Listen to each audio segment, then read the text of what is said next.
Hello, everyone. We think we're all online. We may have a couple of other people join us, but I think it's best to begin as promptly as possible. So, hi to everyone who's joining us today. It's great to see so many of you in the Zoom room with us.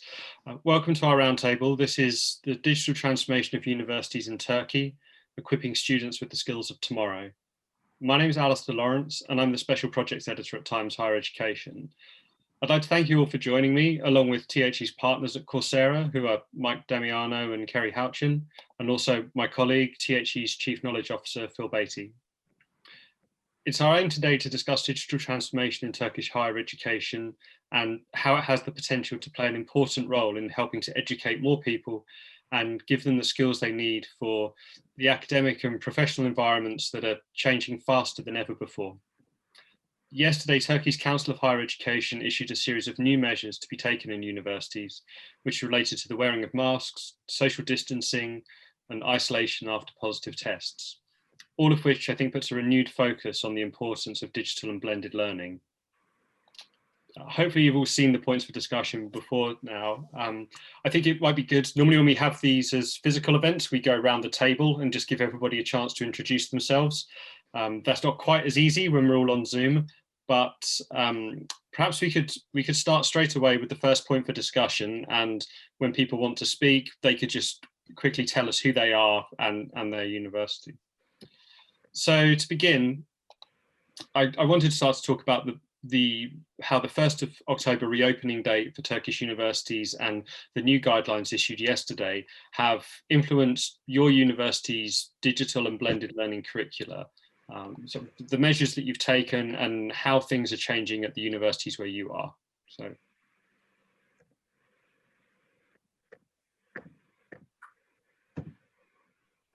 Alistair, I'm happy to make comments. Thank you. Everyone's being too polite. Please go ahead, Caroline.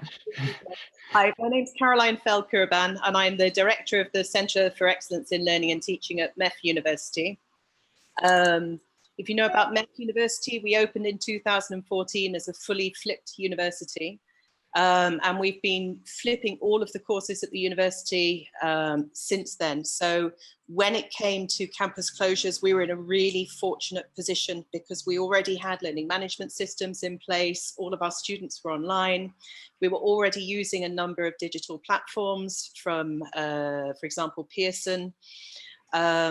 So that our shift went very, very smoothly. We managed to train all of our instructors and all of our students in Blackboard, Collaborate and online web tools in advance of the closure.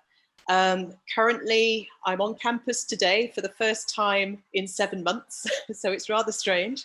I can show you what it looks like at the moment, totally empty. So we are fully online. No students are coming to the campus at all at the moment. So that's the situation we're in. People, instructors and administrative staff, we're trying to get everyone to come in just once a week. So we keep that communication going and that connection without having too many people. So that's what we're up to at MEF.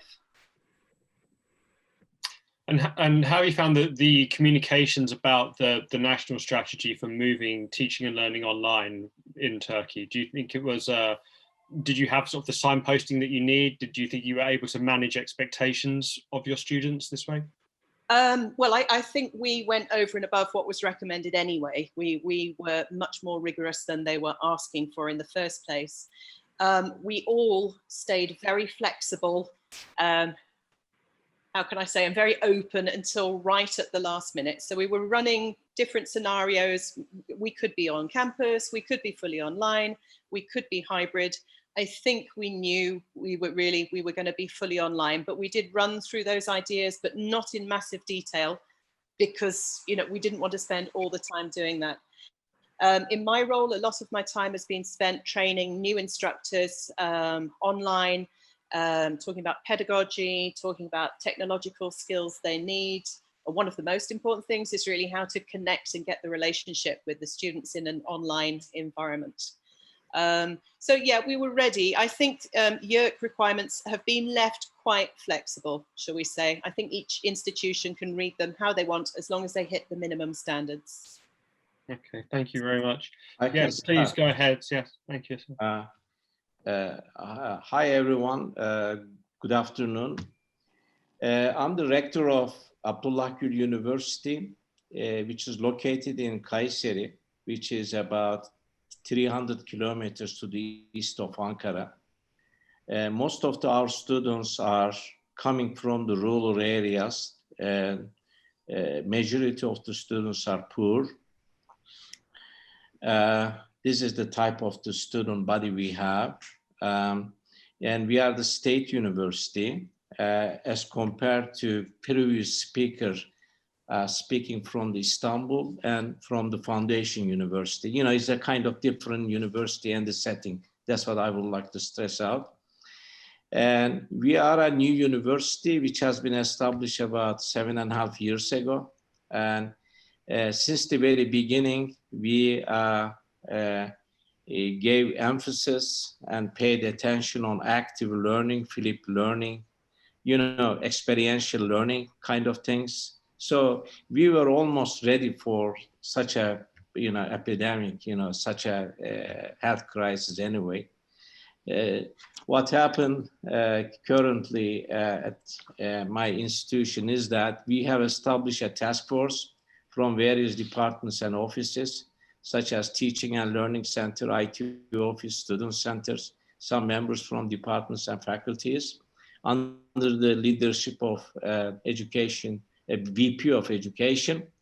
At the beginning of this semester, after we finished the spring semester last spring and summer semester, we organized the 2 series of workshops, 5-day workshop events for all faculty members and the teaching assistants, and 2 more workshops designed specifically for language school and their instructors. By the way, I must also tell you that we are one of the few state universities in Turkey which medium of instruction is completely English. So that's why we have a language school, and preparation is very important for us. Therefore, we design a specific workshop conducted for the English language school teachers or instructors.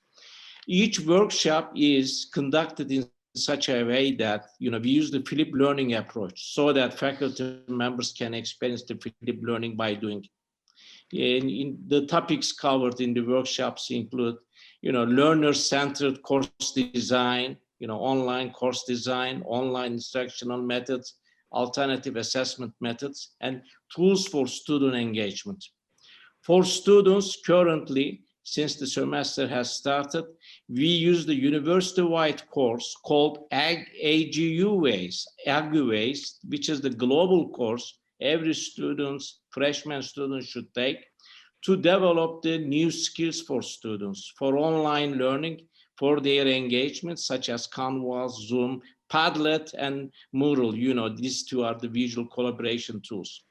At the same time, we purchased the Pearson you know, lab system, my lab system. We renewed the licensed Zoom accounts, and we purchased some tablets, some equipment for our you know, students and for our instructors. We also try to get laptops and some internet packages using our sponsors and donators. Right now, the semester has started, and we are monitoring it. And every week, by the way, every week, our task force is assessing our, you know, procedure and also the development on online education system. By the way, we initially scheduled the hybrid system, but because of the significant developments on the worst case side, you know, COVID-19 has accelerated in the last couple of weeks. So we switched to the online system. Currently, we are implementing full online system. Okay. Thank Great. you. Thank you, sounds very useful. You mentioned treating languages as a priority and a standard mode of teaching across campus. I was just wondering if any of the panelists has the digital transformation at their university enabled them to target key skills that they are now prioritizing to teach all of their students, perhaps in addition to languages, if there's anything else. Are you asking me? Well, yes, or anyone who would like to. Okay, maybe I will let the other speakers or the participants to answer this question.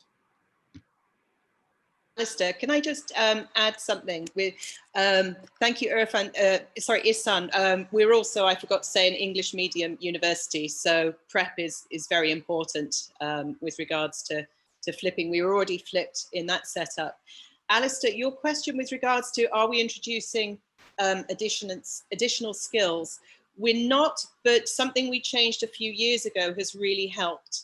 2 years ago, the Senate made a decision to encourage all the instructors to move away from midterm and final exams. And so we really use semester-long active learning project or product-based assessments.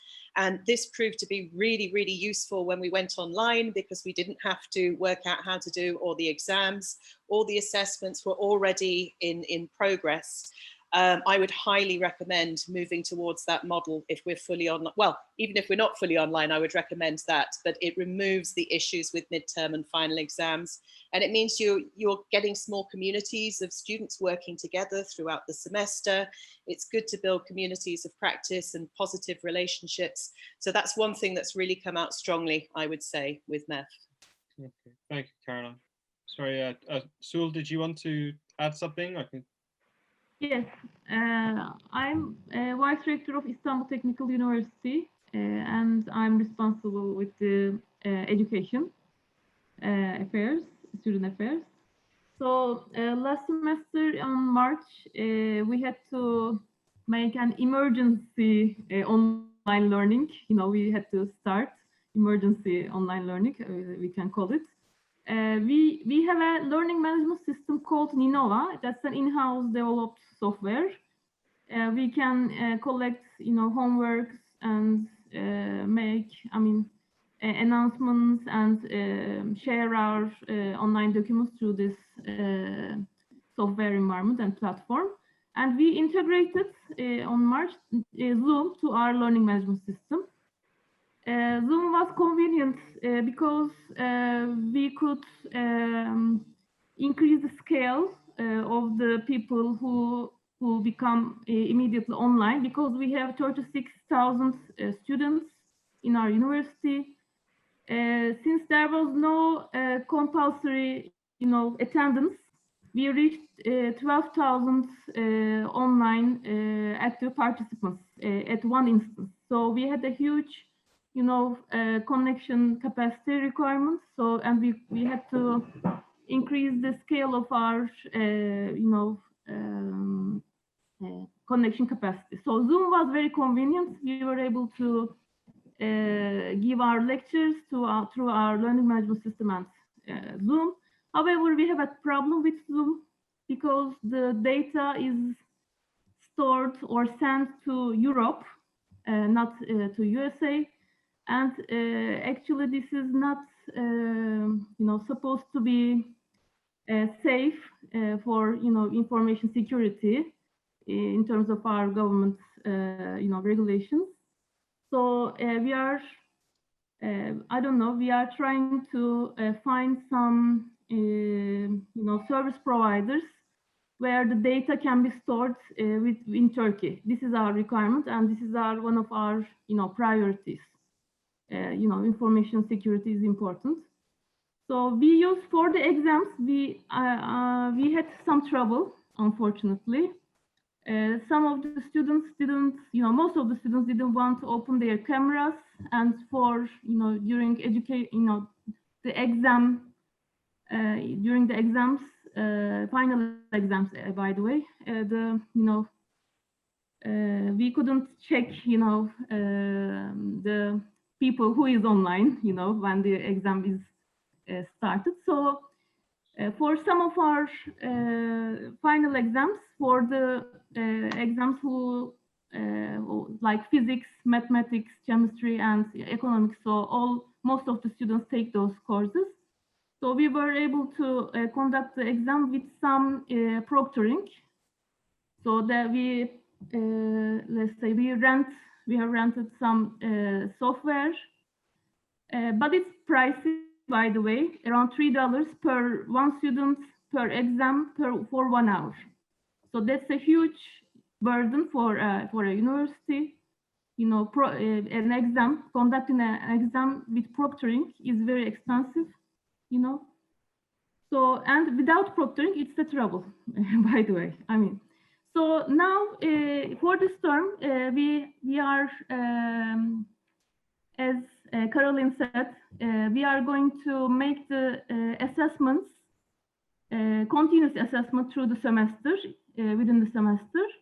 So we are planning to conduct, and we advised our faculty members to make, you know, assessments like quizzes, projects, homeworks, and so on through the whole semester, so that the exam will not be the only way of assessment. So through the whole semester, the students will be active, hopefully. And we are planning to restrict the weight of the final exams between 20% to 40%. So within the semester, the students will be active. We will try to keep them active as far as we can. But you know, I mean, if the exams will be held, or if the exams are held online, or if we have to make the exams, conduct the exams online, you know, we are still, we will have some difficulty, I think. I mean, hopefully we can conduct the final exams in our university. So another, we had to make the, you know, conduct the courses 100% online, because most of our students, as in Abdullah University, most of the students are coming from Anatolia. We are in Istanbul.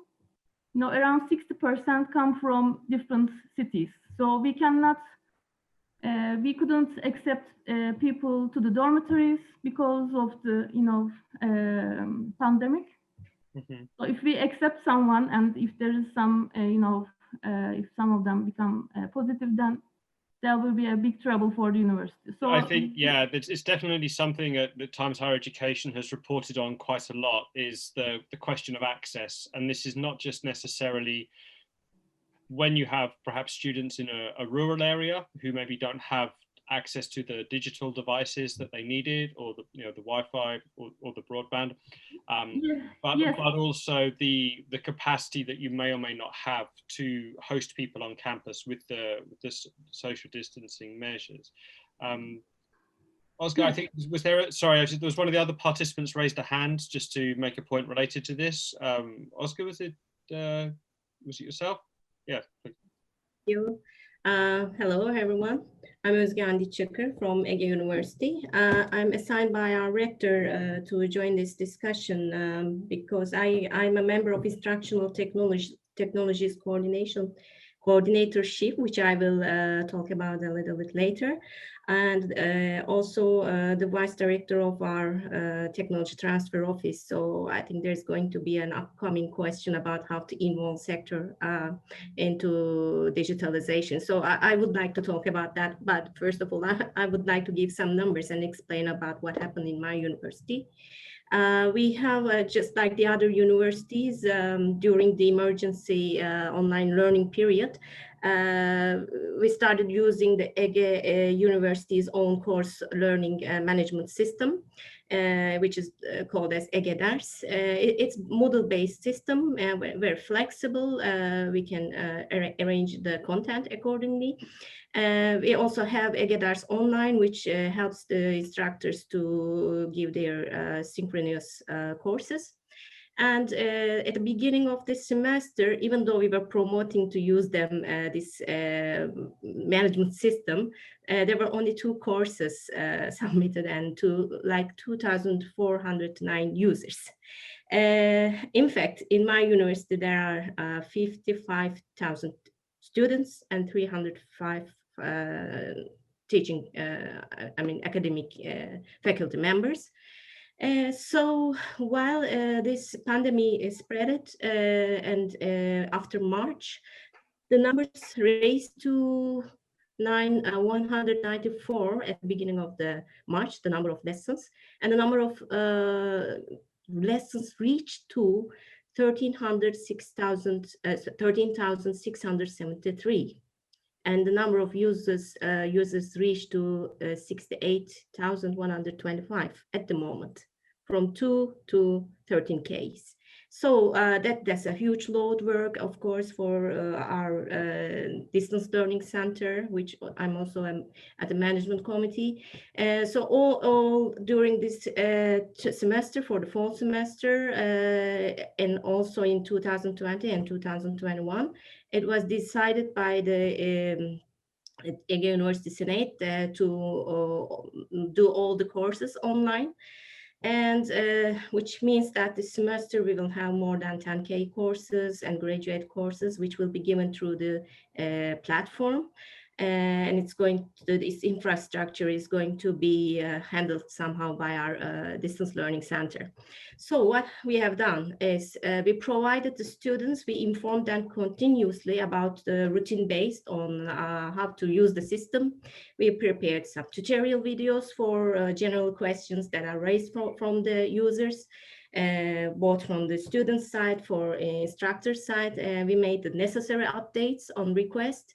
And we shared those updates with students and the instructors. And we had uploaded a form, which is called as Distance Education Request and Suggestion Form, and it's created on our website. We provide 24 hours and 7 days support to instructors and users. That is a huge, really huge work. And we just respond to emails quickly and immediately, and there is also a frequent asked questions which is created on Ege University's Distance Learning Center website. And in 2019, Instructional Technologies Coordinatorship was found in Ege University. Its aim is to organize some educational activities to digitalize the courses and to reach both the tutors and the students, to conduct research about instructional technologies, training instructors and users on new instructional technologies. So what we do here, we have made lots of trainings. Those trainings were just to reach the teachers, how to teach digital courses, how to teach courses online, and how to use these digital techniques for their courses.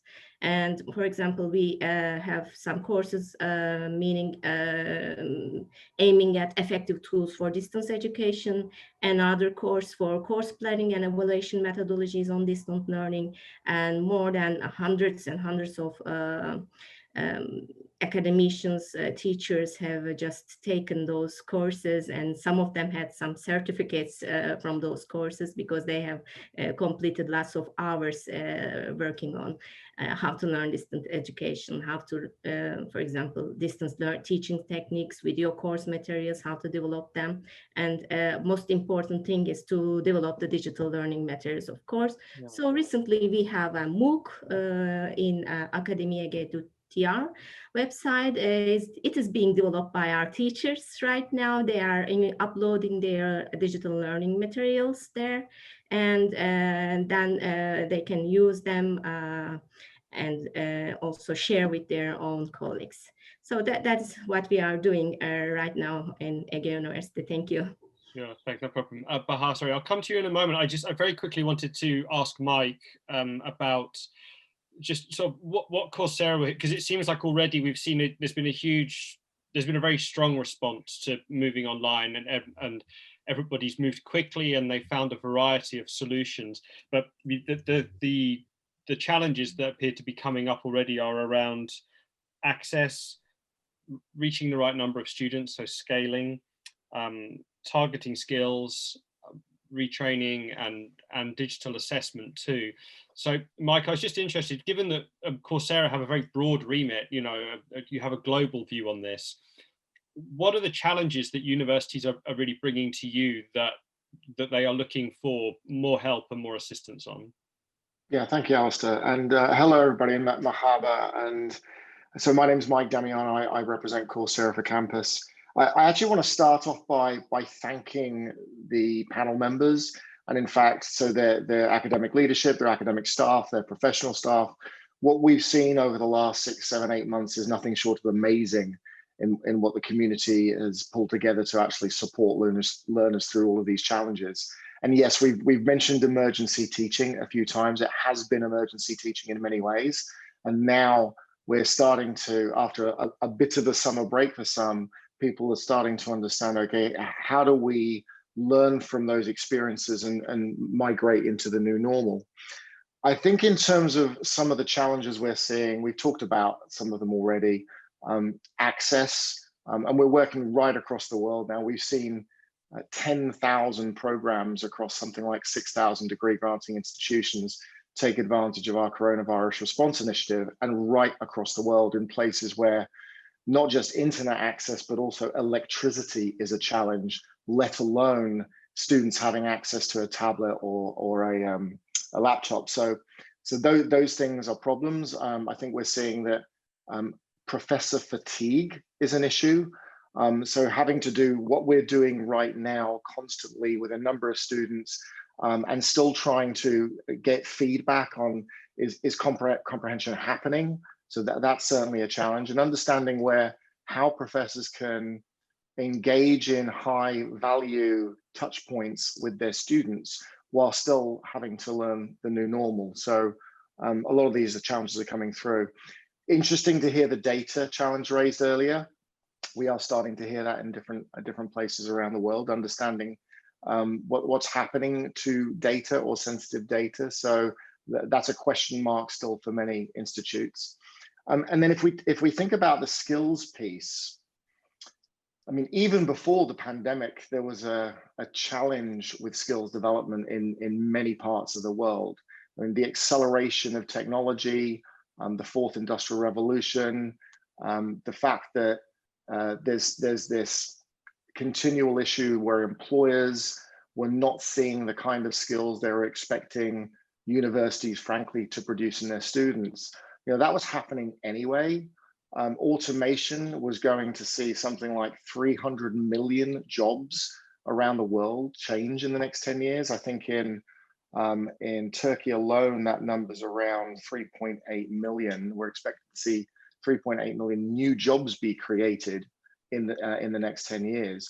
So understanding how we fill those skills gaps, is a challenge, and that's the challenge we're hearing from universities.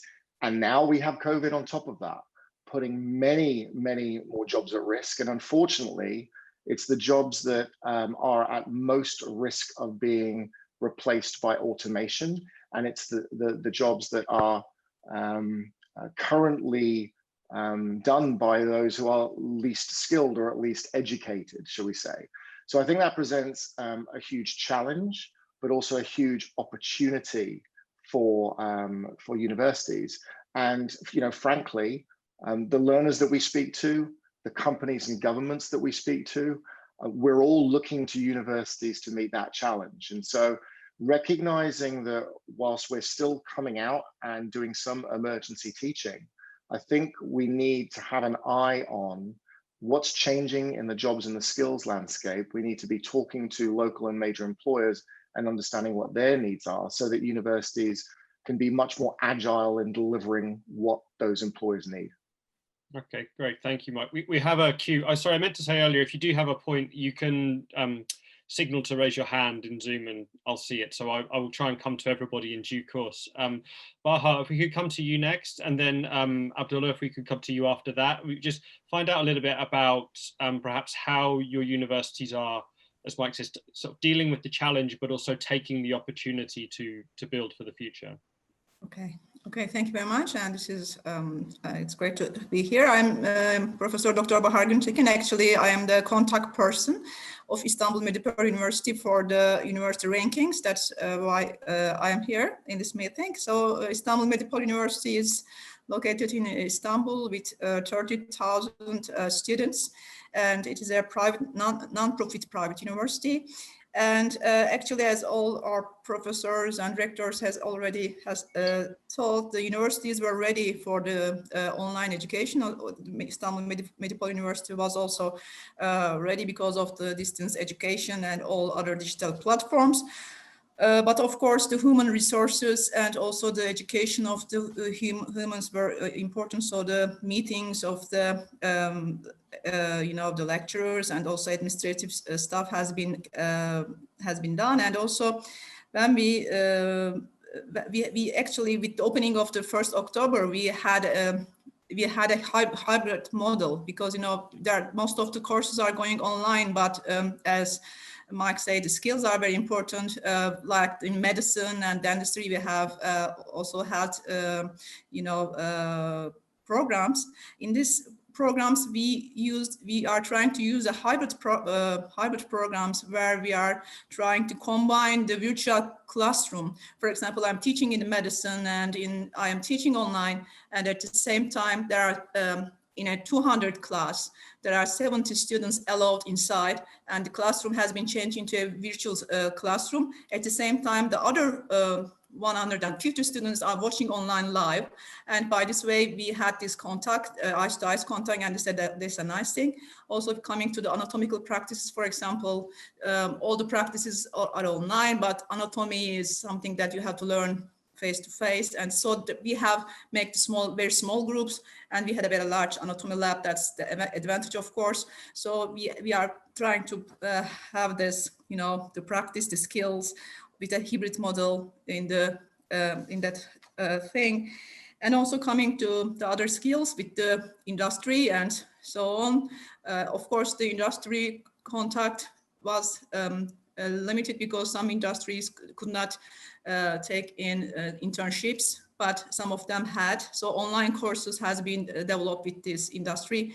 And the other issue is actually the research, because Medipol is important with the research. We try our students to be in the research centers, in their graduate, education. So research centers also has stopped, but now we are trying to open the research centers by allowing some people inside, and we are trying to combine the research, education, and industry relations all together. But of course, it's a hard job to do. And also the student feedbacks are important, and we are trying to do like this. Okay, thank you. Okay, great. No, that's okay. It's interesting because I think medical sciences and STEM subjects are often ones that are noted in our reporting as being particularly difficult to move into a virtual space. So it's always interesting to see the solutions that universities find that, as you say, they enable some in-person teaching, but also allow you to teach a large number of students. Abdullah, sorry for the delay. We can come to you if you can tell us a little bit about the challenges you're facing and the opportunities that it's presented. Okay, thank you. I'm Abdullah Atalar, the rector of Bilkent University. In the March, in the basically third week of the March, when the emergency started, we immediately purchased licenses of Zoom. And because I'm also a teacher, I learned how to teach using that first. And then I made calls to my faculty in groups of 300. And I taught them how to teach. And because the rector is teaching, they all attended. And that was nice. So on the 23rd of March, Monday, after just 3 days of missing classes, we started teaching, and we didn't miss a single class. We taught all classes online at the very same time. And the attendance rate was even higher than normal. Attendance rate was something like 95%. And so there was no problem with attendance, and we didn't have any problem with the technology or bandwidth. Few students complained about not having enough computers. We sent them computers, but very few of them actually. So we didn't have any problems in technology side. we were using Moodle for the last 20 years, and all our courses are on Moodle. All of them are on Moodle from the beginning, anyway. So our teachers, our instructors, our professors, all of them were ready for using Moodle anyway. But we thought, asynchronous teaching is not the way to go. All classes have to be synchronous, period. So we didn't allow any asynchronous teaching, like recording videos and putting online, and you record, you watch them. This doesn't work. We know it. It doesn't work. It has to be synchronous. They have to feel that the professor is right there at the very same time they are in the Zoom. So we're not allowing any asynchronous teaching.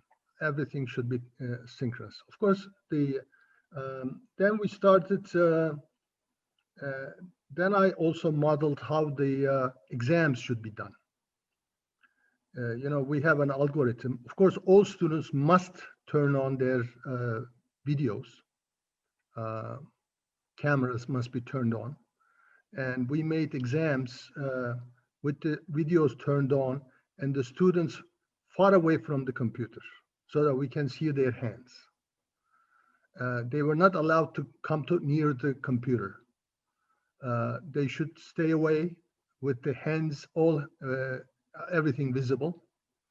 And we divided the classes in small sizes so that the assistants can watch them closely. We recorded all exams, and we have strict rules. Any cheating has very high disciplinary actions. In Turkey, we are the highest disciplinary action provider by a factor of 2, I think. And we are very strict in terms of cheating. But even so, we are not 100% sure that the exams can be made safely online, because they may have another computer hidden somewhere. They may have a tablet sitting on the floor. They may have shared their screen with someone who is helping them from outside. There are 100 ways we can imagine that they can cheat. So this semester, we decided to make all exams face-to-face. And in this semester, we have a hybrid mode of teaching. Some classes, all classes have a hybrid portion. So the students are allowed to come to campus in a portion of the class. So, and during that class, we have this what's called concurrent teaching. Just like Bahar Hocam was telling, again, I made videos of how this should be done, and I taught this to our faculty members.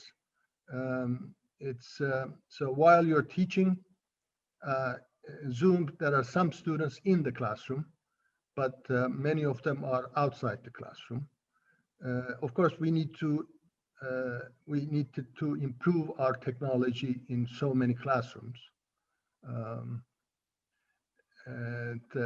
But the labs, all labs are being done face-to-face, and to allow for more space, we increase the space-time product by increasing the teaching hours. We start at 8:30, and the teaching hours continue till 10 p.m. in the evening. 10 p.m. including weekends. I want this. It's interesting that you raised that point, Abdullah, because it's something that, again, we've spoken about. It's not just happening in Turkey; it's happening all around the world. How is it that you are addressing the challenge of needing your lecturers and your staff and your other staff to work longer hours now? To work. Well, they're not working longer hours; they're just working at different hours. Oh, okay. All right. but for example, in the afternoon, afternoons are reserved for face-to-face activities. So a teacher who has nothing to do with the face-to-face activities can take the afternoon off, do other things, but in the evening, he or she has to teach maybe till 10 p.m. Or sometimes in the weekend. But in the afternoons are reserved for face-to-face activities. Mornings are reserved for hybrid hours. Evenings are reserved for Zoom hours, all fully online hours. Anyway, we have a complicated system. It's fully integrated with our self-university management system. So, each morning, each student and each faculty member gets, the Zoom links and that sort of thing automatically. And they have to, and then of course we monitor whether things are going the way it is. So I enter classrooms, see what's going on. Well, since they know that I enter the classrooms, everything works pretty well. I know you're watching. Okay. Thank you. Thank you. Gonca, could I come to you? I saw that you were nodding about when Abdullah was talking about the assessments. I was just wondering how is teaching and assessment changing at your institution? And do you think these will be permanent changes or temporary ones? We are a foundation university located in Istanbul. I'm from Bilgi University, Istanbul Bilgi University. I work as the vice rector of the university. And, we have fully online programs for the last 20 years. So we were using Blackboard for the last 20 years and for the last 5 years for most of all of the courses actually. And we had Collaborate that is within the Blackboard LMS system. And when the pandemic arrived, we've all turned to virtual classrooms with the Blackboard for synchronous sessions. So I agree with Abdullah Hoca, synchronous sessions works. Asynchronous teaching doesn't work so well. We have to, find new and creative ways to be asynchronous teaching attractive, I guess. So we didn't have much problems, but the assessments were all online. Although we took some measures as well, we found out that the grades of the students were 20% better than last year's grades. So we don't know if they worked harder or the instructors treated them better or, what happened, we don't know, but they accomplished better grades. So assessment is a really big issue, but for this semester we're still all online. We don't have hybrid sessions, but some professors prefer to teach in the classroom.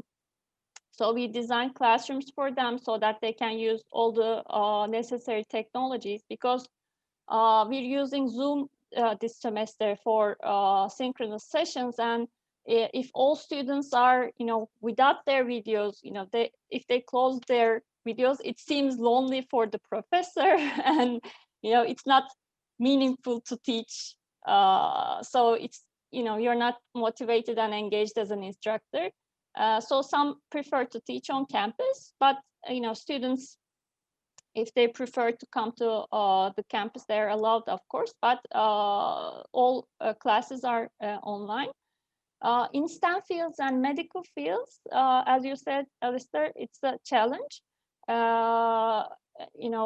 It's not easy to teach online, but we have prepared some kits for testing, for instance, for laboratory tests that they can use at home.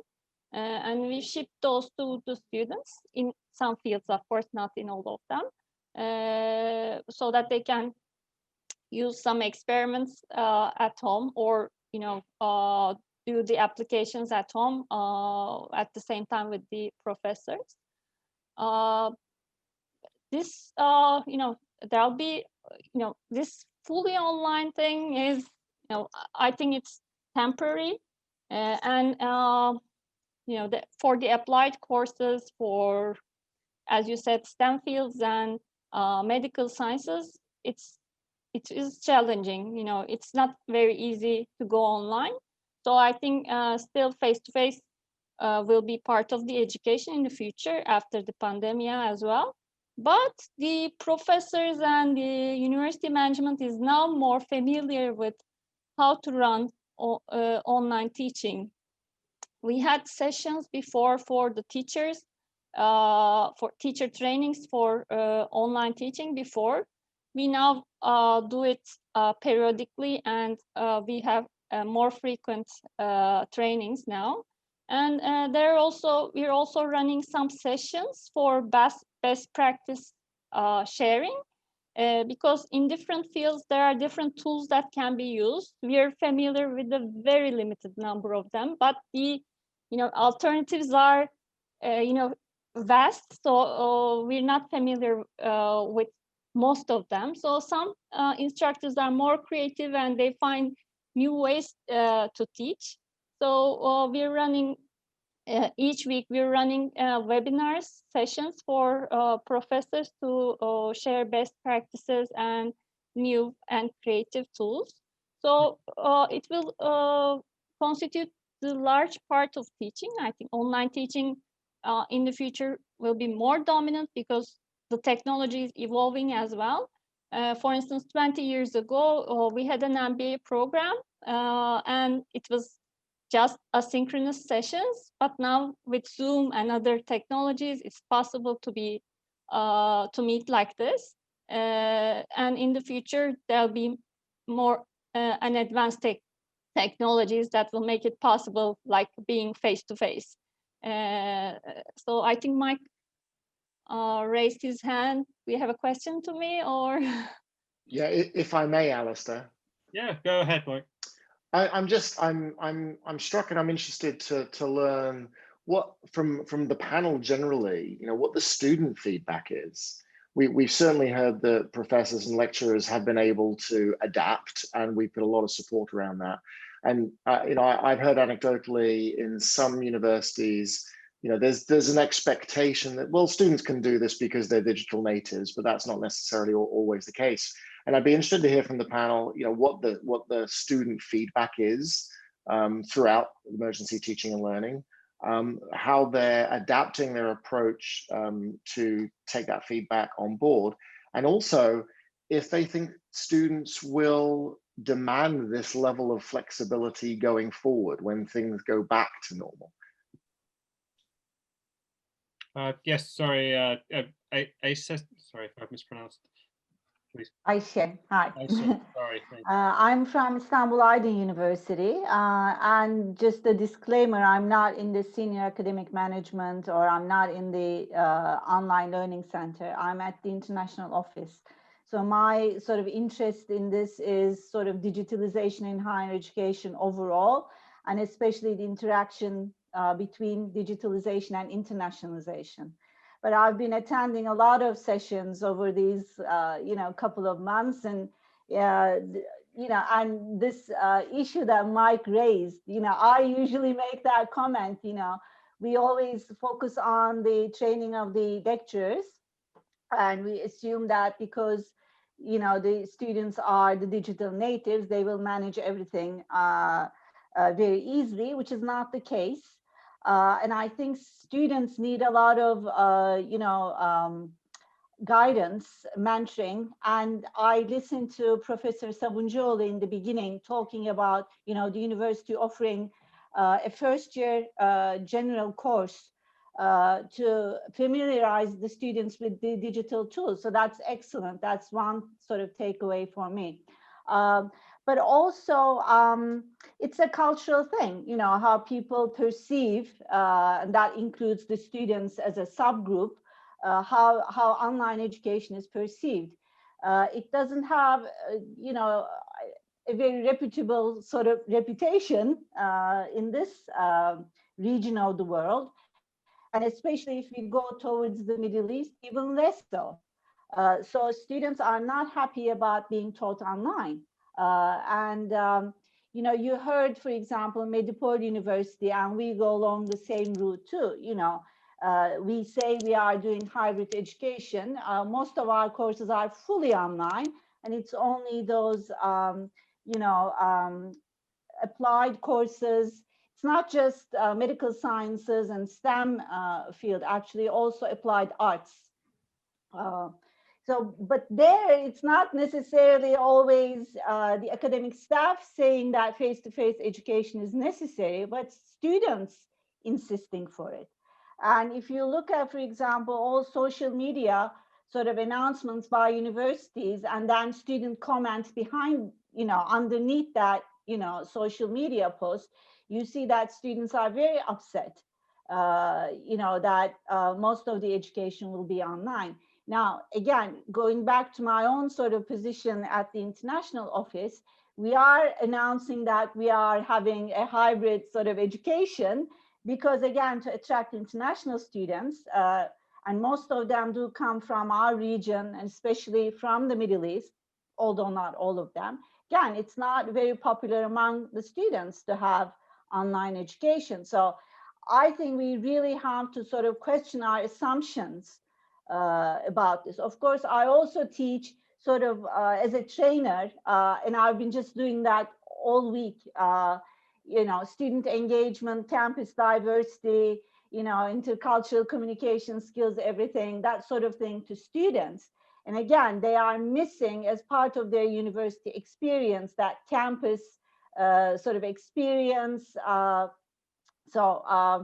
mean, again, that's one reason why they are not happy, because most of those soft skills, you know, come through the extracurricular activities on campus. That's the student experience, and they're not getting that. Again, that's one reason they're not very happy with the situation. I think it's, sorry to cut in, I think it's important to acknowledge that, because again, I think that's a global trend as much as anything else. And what we've seen in our reporting over the past 6 months at THE is that while there was a lot of opposition to moving fully online in March or April, I haven't seen the numbers for Turkey, I confess, but when you see the same students surveyed in around August, September time, they are a lot more amenable to at least beginning their courses online. Whereas before it was very much in March, no, I'm going to wait a year, I'm going to see if this blows over. I think perhaps the economic downturn and a lack of maybe employment options in the coming year has played a decisive factor in more students being amenable to being at least beginning their courses online. And I also think it's maybe perhaps just a culture shift in that people are more accepting of this now because it has been going on for 6 months. To your point about international students, thank you. So there's a couple of hands raised. Sorry, you may not get to everyone, but I'll do my best. To your point about international students, I just wanted to try and squeeze in one more question, which was to ask, does this present an opportunity for Turkey to really harness its domestic talent for students? Because while the travel restrictions are in place, and while digital education is a less popular option than in person, are you now perhaps in a position as Turkish universities where you may be bringing in domestic students who may have gone to study in Canada, in the US, the UK, somewhere else in the world? And do you think this is something that can strengthen your student cohort in future, and just whether it will change the overall makeup of your student intake? So it become more international, less international? I was just wondering if anyone had any thoughts about that. Are you asking me? If you can, yeah, if you'd like to respond, go ahead. I mean, Turkish universities, in terms of sort of degree mobility, we're just beginning to internationalize, and we've made, you know, huge strides in the last decade. So, and, you know, while we are, you know, on that sort of upward trend, this is a big hit. We don't want the international student intakes to, you know, to stop or to really sort of go down. So it's important for us how long this is going to last. If it's just, you know, because we are a newcomer in this industry, right? And we had just caught the wind and we were about to take off. But, you know, so that's tough. It's in terms of degree mobility, it's tough. Now for study abroad, which is I mostly do, this presents tremendous, I mean, the whole sort of digitalization and online learning presents a tremendously big opportunity to sort of have global learning embedded into curriculum, you know, into your sort of campus life, and really have a more sort of sustainable, more equitable kind of global learning that relies less on sort of academic tourism for study abroad, which were benefited by only a handful of students anyway, right? So in terms of sort of global learning or study abroad, things are looking up. If you can, you know, if you can manage it, but for degree mobility, we would really go back to the sort of pre-pandemic situation where we were getting a lot of international full-time degree seeking students in Turkey. Okay, so it will be a balance, I think. We have about 5 minutes left. I just Caroline and then Ihsan, if you had any comments. Sorry, I saw you both had your hands raised. No, mine was just a comment for, or a question for Gonca, who at Bilgi, I know you said your Blackboard Learn, Collaborate comes as part of that, and you started using Zoom instead. I just wondered what prompted that decision. In Collaborate, you know, you don't see all the students, only a few number of students, and from some of our departments like music and you know, faculty of communication, those departments requested Zoom because it has higher sound quality and vision quality. And some programs like clinical psychology said that, you know, they want to see all of the students before doing the supervisions online. So that prompted that. And also, I'm not sure, but, you know, it might save us from costs too. Okay, it's similar to our reasons for doing it. Okay, thank you.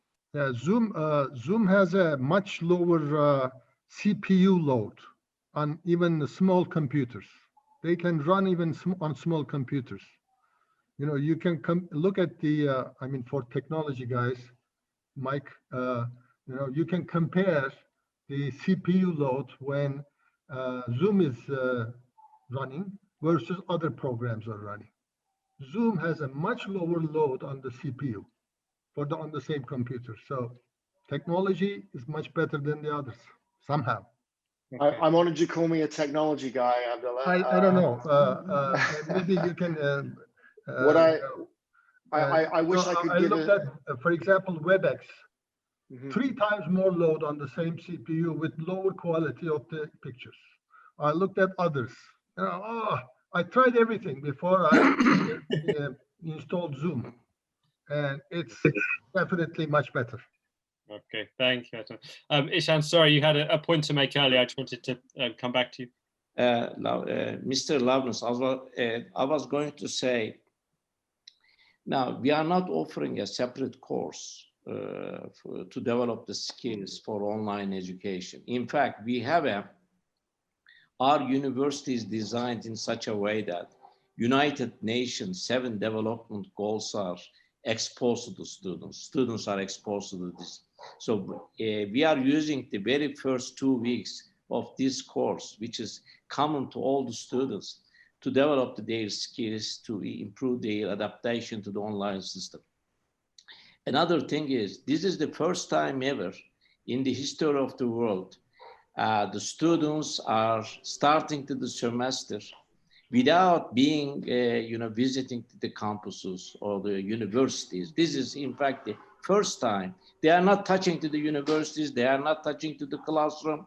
They are not, unless you have a hybrid system like at Bilkent, the students are on campus. But all the universities conducting online education, I think that it is sad to say that, but the students have started their education without touching to the campuses.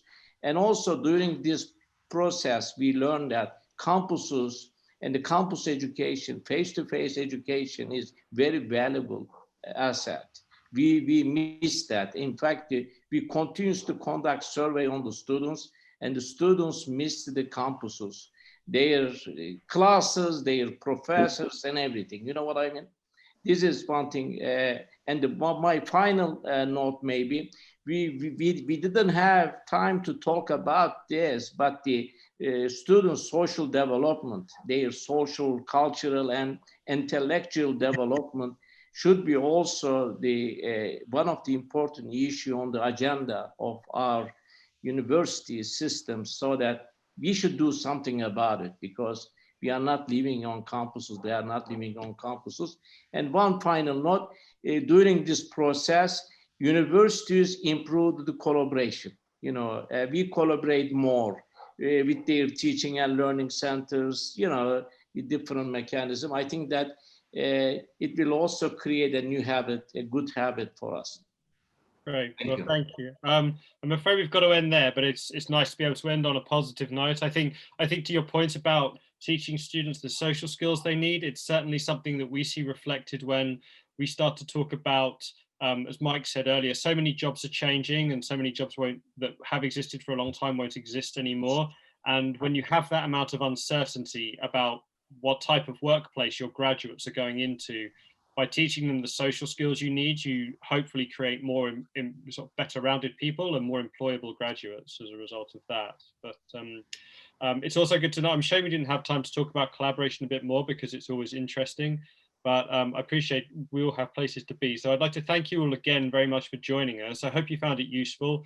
It was certainly very interesting and insightful to hear everyone talk about the different challenges and the different approaches that they're taking. You know, there's no one solution to this problem. And I think having roundtable discussions such as this helps us all so much just understand how the sector is responding.